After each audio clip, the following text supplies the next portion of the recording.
Bonjour à tous, 6e jour de contestation. Alors que les internes viennent de rejoindre le mouvement social, pourquoi le soin ressemble à une valeur dépassée? Comment faire surtout de la solidarité notre nouvel horizon?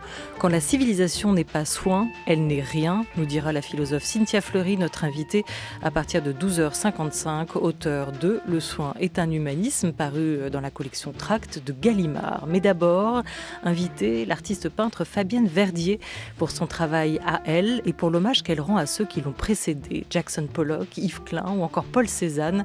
Jusqu'au 5 février, elle marche sur ses terres, une exposition à voir au musée Granet à Aix-en-Provence. Et Pierre Soulages, autre influence, autre figure qui l'a marqué, peintre du Noir Lumière, 100 ans ce mois-ci.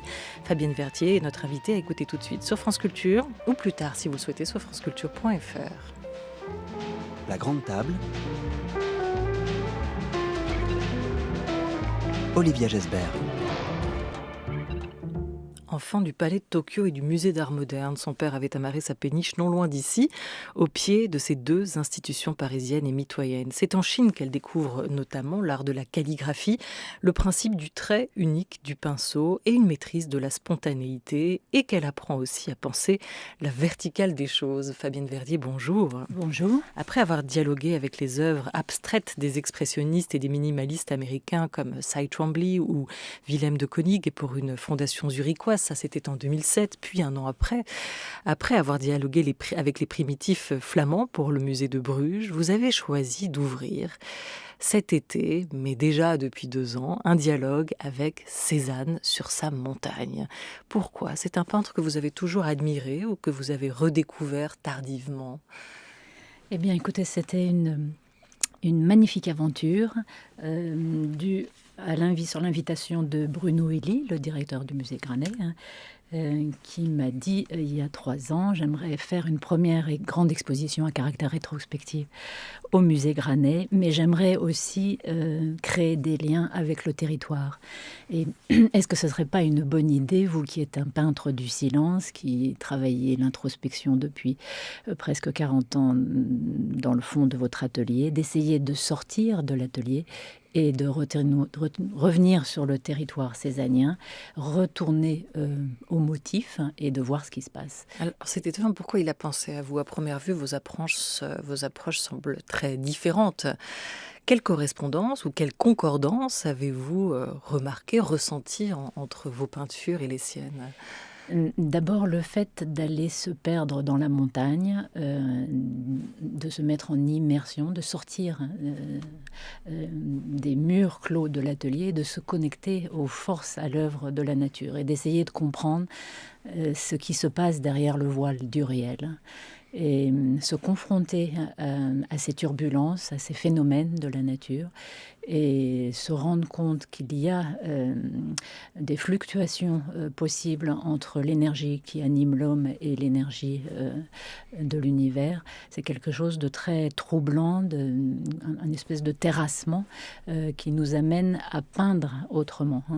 Et j'ai beaucoup d'admiration pour Cézanne qui, pendant tant d'années, dans une solitude effroyable, on avait les yeux qui saignaient presque le soir quand il rentrait dans sa petite cabane sur le plateau de Bibémus, quand il essayait de comprendre comment peindre la vibration du monde, comment peindre cette montagne, et qu'à la fin de sa vie, alors qu'il avait commencé de manière classique avec son chevalet, il avait compris, à force de scruter la vie, de la complexité du réel, il avait compris qu'il ne restait plus que quelques atomes en mouvement, et que c'est cette vibration-là des choses et du monde qu'il a peint dans ses dernières aquarelles. Et j'ai une immense admiration pour ça, puisque je pense que peindre, nous rappelle Georges Didier Huberman, n'est pas dépeindre, n'est pas que dépeindre, comme écrire n'est pas que d'écrire, mais la peinture est une aventure bien plus difficile, bien plus terrifiante, bien plus douloureuse. C'est de savoir, d'oser questionner les formes que nous avons devant les yeux, sachant que nous ne connaissons que 5% de la réalité, et essayer d'explorer, et d'aller capter des choses que nous ne connaissons pas.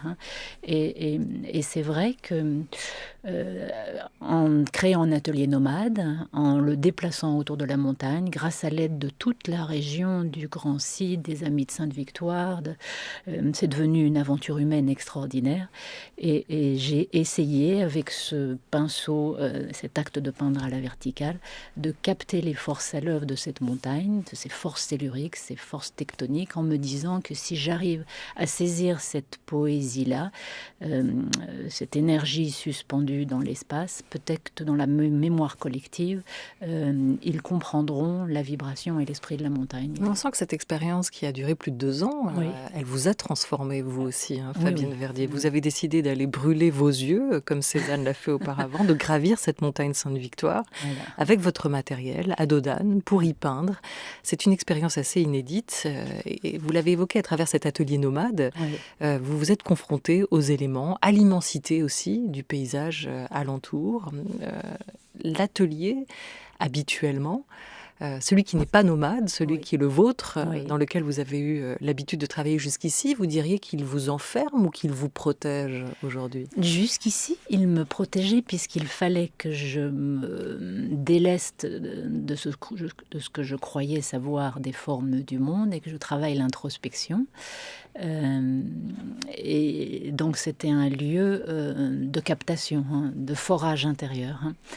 Et puis, donc déjà, je travaillais avec les forces à l'œuvre, la gravité, la force électromagnétique. J'ai construit un atelier autour de cet axe entre ciel et terre qui me semble fascinant, puisque tout ce qui surgit de cette peinture, qui n'est pas une peinture sur chevalet, mais une peinture de l'écoulement, de la fluidité, c'est-à-dire j'ai à mes pieds, sur mes châssis de bois, des rivières de matière noire qui s'écoulent et j'essaye de saisir et de lire là-dedans des turbulences. Je m'intéresse à la genèse des formes, à la morphologie. C'est-à-dire, je me dis que si j'arrive à capter avec mon pinceau ce qui fait être la forme par une énergie sous-jacente qui fait être la branche l'arbre, ce qui fait être la tectonique de la montagne, ce qui fait être ces grands fleuves du monde, ce qui fait être la mutation du nuage. Je suggérerais peut-être de manière poétique la forme sans avoir à la représenter de manière figurative, et je laisse la personne, le public qui regardera ce tableau libre d'approcher cette fluidité des choses. Vous avez évoqué cette place que vous avez dû faire, presque malgré vous, avant de transformer cette expérience au vent, à la grêle, à la pluie, puisque vous avez peint en extérieur durant ces 2 années, en marchant sur les pas, sur les terres de Cézanne. Est-ce que vous avez subi cette confrontation avec les éléments ? Est-ce que vous vous êtes réapproprié cette expérience-là ? Est-ce que vous voyez ça comme une soumission de l'homme, de la femme à la nature? Avant de vous donner la parole, je vous propose d'écouter les mots du poète François Scheng, qui rapporte, lui, les mots de Rilke sur Cézanne. Parlant de Cézanne, Rilke a dit que le vieux peintre s'était campé devant la Sainte Victoire, la contemplant humblement, fidèlement, comme un chien. Oui, ce grand artiste qui, dans sa jeunesse, s'était montré si farouche et impétueux, se fait maintenant serviable, dans une posture d'accueil et de donation. Il sait que plus il se fait vide, plus il est à même de se laisser habiter par une immense chose qui le dépasse. Voilà, François Scheng citant Rilke qui parle de Cézanne face à la montagne Sainte-Victoire, la contemplant humblement, fidèlement, comme un chien, il se fait serviable, dans une posture d'accueil et de donation. Je vous remercie, Fabienne c'est un Verdier. magnifique témoignage. Écoutez, c'est effectivement une expérience très difficile, du domaine de l'anéantissement presque, parce que on se trouve si petit face à la véhémence, à la violence de la nature, la violence. On est au cœur, on se met en danger au cœur d'une tempête des éléments. Et dans le cerveau se projette tout ce qui a été fait jusqu'ici, toute la culture et tous les hommes qui ont relevé ce défi. On se retrouve dans une incapacité à tout à coup digérer toutes les myriades d'informations qui se déploient. Et on a l'intuition de ne plus avoir le temps de la maturation, de l'invention d'une forme abstraite. On a encore la velléité de vouloir. Donc effectivement, c'est une expérience d'humilité où il faut arriver à faire le vide en soi et laisser advenir, laisser accueillir. Et je me suis battue pendant des semaines, effectivement, avec un temps effroyable à ce moment-là, où il y avait de la grêle, tempête des éléments, des grêlons gros comme ça qui faisaient des trous dans les châssis, la pluie, des vents de 86 km/h, où je risquais de m'envoler avec mon pinceau. Et un jour, je vois que le vent, donc une nouvelle force que je ne connaissais pas, qui est l'érosion éolienne, commence à vouloir venir faire frémir la matière qui s'écoulait du pinceau. Et je comprends que plutôt que de pester, d'être au bord de l'anéantissement, de l'abandon, ces forces que je ne connaissais pas veulent jouer avec moi, veulent commencer à peindre. Et à ce moment-là, j'ai compris qu'il fallait accueillir ces autres forces que je ne connaissais pas. Et j'ai commencé à peindre avec le vent, qui commençait à créer des fractales et qui créait la peau de la matière de la peinture. La grêle qui tombait dessinait des percées. Et j'ai pu, comme ça, pendant des semaines, travailler avec au milieu d'une tempête d'éléments. Et l'esprit de la forme a surgi de manière très émouvante, puisque c'est le vent du territoire, c'est la pluie du territoire, c'est l'atmosphère, c'est le vide, c'est tout qui le peintre n'est effectivement plus grand-chose que de transmettre ces forces à l'œuvre qui ont créé la forme spirituelle de la montagne. Alors vous dites avec mon pinceau, du coup on vous imagine comme avec nos pinceaux d'école en train de travailler sur la toile et votre chevalet et cette nature presque hostile qui vous embarque dans ces bourrasques. La réalité, elle n'est pas totalement comme ça. Vous aviez déjà travaillé cet outil qu'est le pinceau, vous l'aviez déjà transformé auparavant et vous avez dû, une fois de plus, l'adapter à cette nature environnante. Il ressemblait à quoi votre pinceau là-haut ? Mais justement, je pense que pour inventer de nouveaux langages, et Soulages nous a enseigné ça, et bien d'autres dans la leçon de l'histoire de l'art nous dit, Pollock, par rapport à la peinture classique, Pollock avait découvert que en faisant des drippings avec un bout de bois, et dans cette tombée verticale, il jouait avec les lois de la gravité, et quand il redressait ses toiles, il y avait une sorte de cosmogonie dans sa peinture. Victor Hugo utilisait la barbe de sa plume d'oiseau pour créer ses aquarelles, et il découvrait là, dans ces vagues et ces turbulences, des fractales. Yves Klein a imaginé de peindre avec un corps pinceau, un corps humain, ou avec le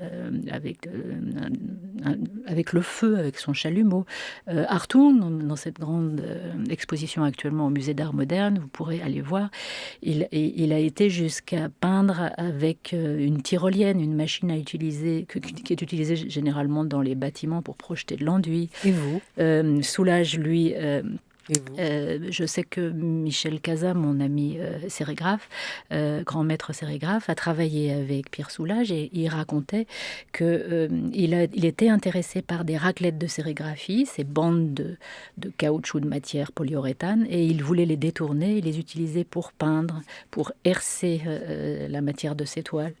Et moi, je me suis dit qu'il fallait aussi que je change peut-être quelque chose dans mon acte de peindre et dans mes petits outils pour arriver à trouver un nouveau langage. Et je me suis intéressée à cet acte de peindre à la verticale qui m'a été enseigné par les vieux lettrés chinois, parce que dans l'écoulement de matière, le pinceau a une réserve intérieure, et quand on insuffle une énergie dans un écoulement de matière, il y a ce jeu avec la gravité, et quand on sait que toutes les formes qui naissent sur cette petite terre et dans l'univers sont façonnées par les lois de la gravité, on trouve des harmonies qui sont en accord avec les harmonies de la nature. Dans le film Working Painting, on vous voit peindre debout. La peinture coule, ricoche, éclabousse la grande toile posée sur le sol. On voit le noir prendre forme dans l'espace de la toile et on vous voit comme danser avec la matière. La peinture, dans ces moments-là, devient un peu votre partenaire de danse. Oui, c'est vrai. Là, j'ai été très très loin dans la transformation de l'outil. J'ai été jusqu'à la dématérialisation totale du pinceau et j'ai inventé comme une douille de pâtissier avec une acrylique avec une certaine alchimie de viscosité. Et effectivement, c'est là qu'une nouvelle écriture est arrivée, une nouvelle forme d'énergie qui s'appelle les walking painting. Oui, donc là, j'ai découvert... donc je ne peins plus comme la technique classique avec juste la main droite, mais c'est tout le corps qui traverse l'espace des toiles et qui, il me semble, a des choses à nous enseigner sur des mémoires très anciennes. Et je pense que le pied pense autant que la main. Tout le corps et le système nerveux central envoient des pulsions, envoient des informations, et on retrouve des attitudes et des traversées d'espace et des chemins qui créent des paysages. Et je m'intéresse beaucoup à ça, à cette énergie humaine. Et c'est tout le corps qui a à nous enseigner bien des choses. Alors on peut danser et peindre en silence, mais c'est encore mieux en musique. Extrait d'une improvisation jazz, puisque vous avez aussi, Fabienne Verdier, travaillé à ce partage musique-peinture avec un quartet de jazz de la Juilliard School.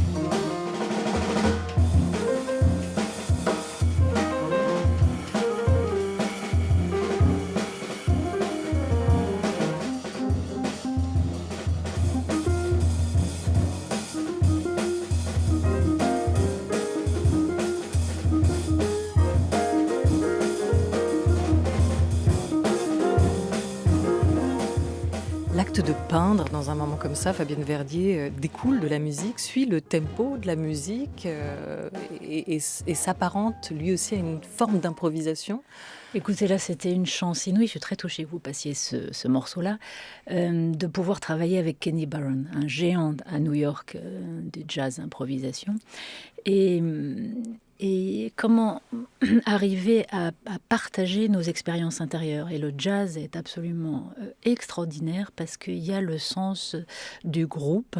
Et le groupe, donc ça m'a sorti de ma solitude de peinture et d'essayer d'échanger de manière spontanée dans la fulgurance des émotions et des choses d'une grande profondeur sans passer par le langage des mots. Et le fait que dans le rythme, le groupe vous soutienne pour arriver à sortir un dialogue intérieur et d'arriver à échanger, c'est une expérience absolument extraordinaire.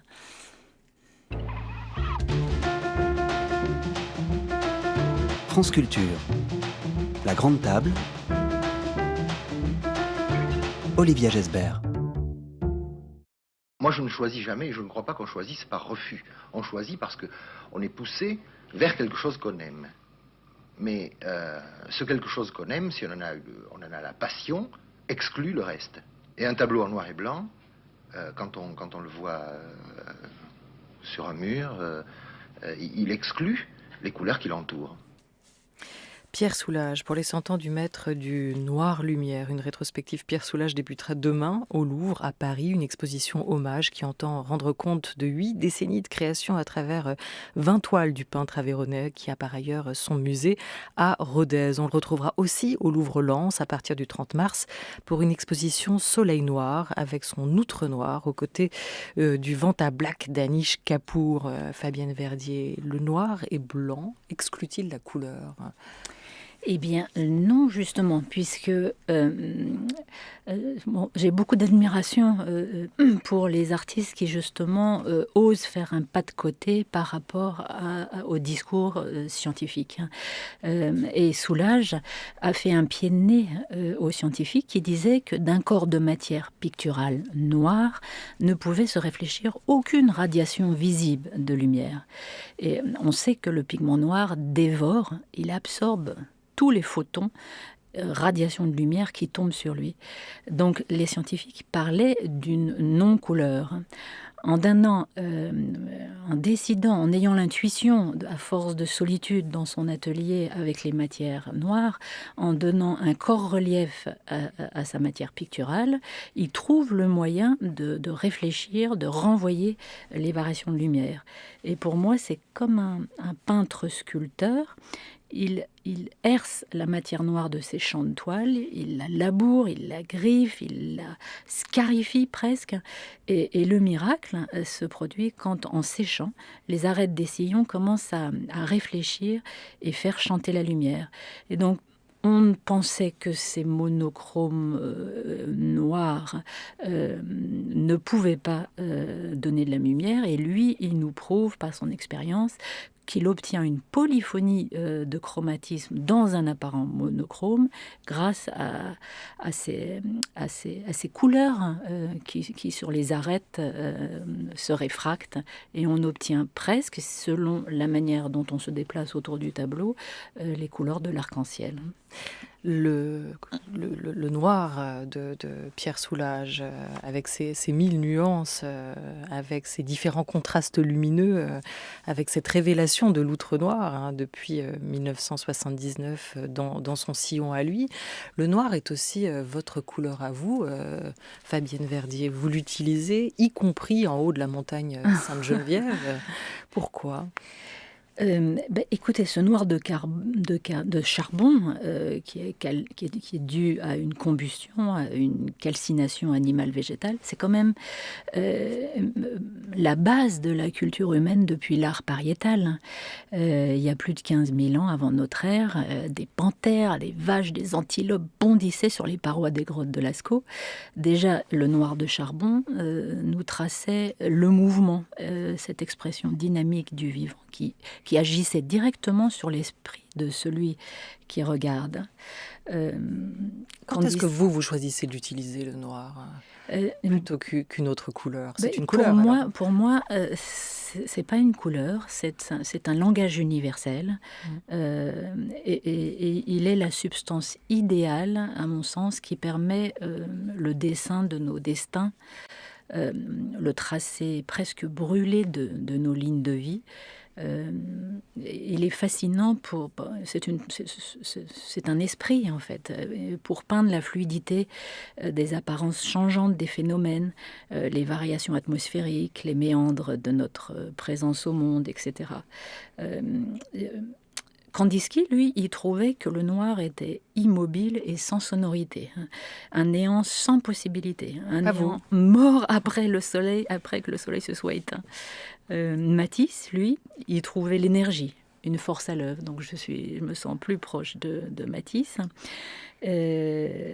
Pour moi, cette énergie noire, elle serait comme la base continue d'un flux universel qui se module, qui se transforme, qui se travaille, d'où tout peut naître dans l'esprit de celui qui regarde. Voilà, Soleil Noir, le titre de la future exposition au Louvre-Lens est bien choisi à vous entendre, Fabienne Verdier.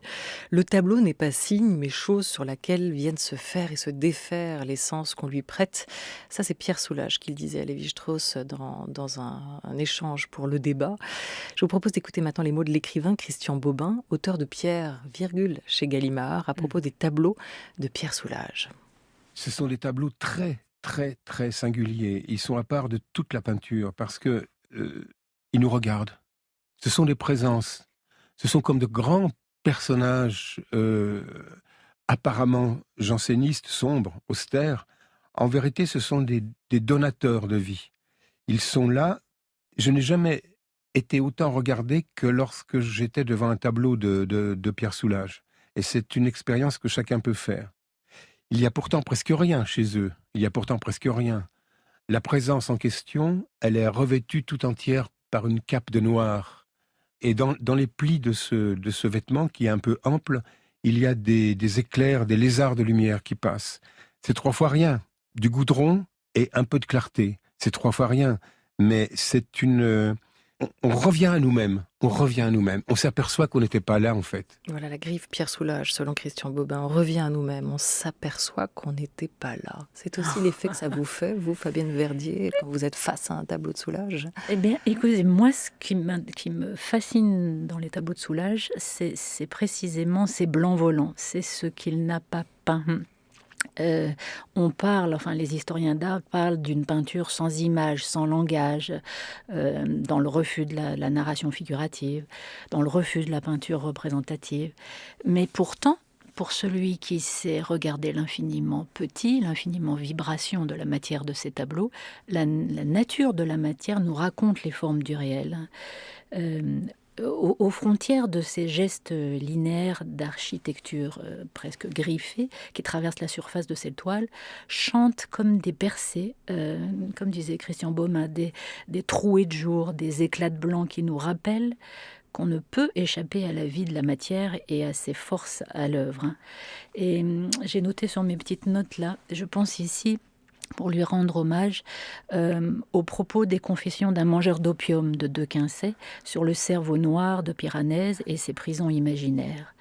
Il disait « Debout sur l'extrême rebord du gouffre, sans aucun garde-fou, une chute dans l'abîme. » Et alors pour celui, je trouve que sa peinture met l'imaginaire en mouvement. Et alors s'opère un merveilleux voyage dans l'infiniment petit, des manifestations de ces abîmes linéaires. On peut lire tout un théâtre d'ombres suspendues, surgissant du vide. Et pour terminer, je repense à cette, pour moi, la plus belle phrase sur le noir, c'est celle de René Char, qui dit « La couleur noire renferme l'impossible vivant ». Merci beaucoup Fabienne Verdier. Des vides et des silences, c'est aussi ce qu'on retrouve dans vos toiles, dans celles de Cézanne, dans celles de Soulages. Et voilà qui vous rassemble une fois encore. Merci pour ces dialogues que vous avez ouverts avec tous ces peintres. On peut voir vos toiles à vous jusqu'au 5 février, puisqu'il y a eu prolongation, comme au foot, au musée Granet à Aix-en-Provence. Merci d'avoir été avec nous. Merci Olivia. France Culture, l'esprit d'ouverture.